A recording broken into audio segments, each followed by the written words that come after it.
ಕರ್ನಾಟಕದ ಮಾಜಿ ಮುಖ್ಯಮಂತ್ರಿ ಹಾಗೂ ಕೇಂದ್ರದ ಮಾಜಿ ಸಚಿವ ಎಸ್.ಎಂ. ಕೃಷ್ಣ ವಿಧಿವಶರಾಗಿದ್ದಾರೆ. ಸದಾಶಿವನಗರದ ತಮ್ಮ ನಿವಾಸದಲ್ಲಿ ತಡರಾತ್ರಿ ನಿಧನರಾಗಿದ್ದಾರೆ. ಅವರಿಗೆ 92 ವರ್ಷ ವಯಸ್ಸಾಗಿತ್ತು. ವಯೋಸಹಜ ಕಾಯಿಲೆಯಿಂದ ಬಳಲುತ್ತಿದ್ದ ಅವರು ಬೆಂಗಳೂರಿನ ಸದಾಶಿವನಗರದಲ್ಲಿ ನಿಧನರಾಗಿದ್ದಾರೆ. ಕರ್ನಾಟಕದ ಹಿರಿಯ ರಾಜಕಾರಣಿಗಳಲ್ಲೊಬ್ಬರು.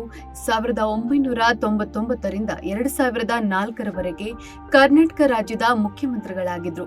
ಮಹಾರಾಷ್ಟ್ರ ರಾಜ್ಯದ ಮಾಜಿ ರಾಜ್ಯಪಾಲರಾದ ಇವರು ಕೇಂದ್ರ ವಿದೇಶಾಂಗ ಸಚಿವರಾಗಿಯೂ ಸಹ ಕಾರ್ಯನಿರ್ವಹಿಸಿದ್ದಾರೆ.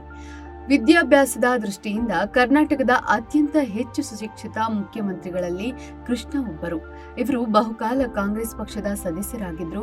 ಬದಲಾದ ರಾಜಕೀಯ ಸನ್ನಿವೇಶಗಳ ಕಾರಣ ಮಾರ್ಚ್ 2017ರಂದು ಭಾರತೀಯ ಜನತಾ ಪಕ್ಷದ ಸದಸ್ಯತ್ವವನ್ನು ಪಡೆದರು.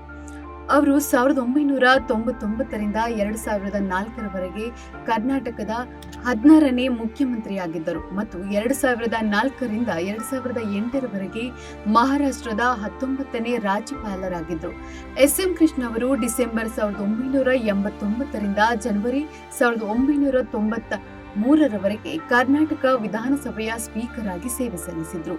1971ರಿಂದ 2014ರವರೆಗೆ ವಿವಿಧ ಸಮಯಗಳಲ್ಲಿ ಲೋಕಸಭೆ, ರಾಜ್ಯಸಭೆಯ ಸದಸ್ಯರಾಗಿದ್ದರು. ಇವರಿಗೆ 2023ರ ಸಾಲಿನ ಪದ್ಮವಿಭೂಷಣ ಪ್ರಶಸ್ತಿಯನ್ನು ನೀಡಲಾಗಿದೆ.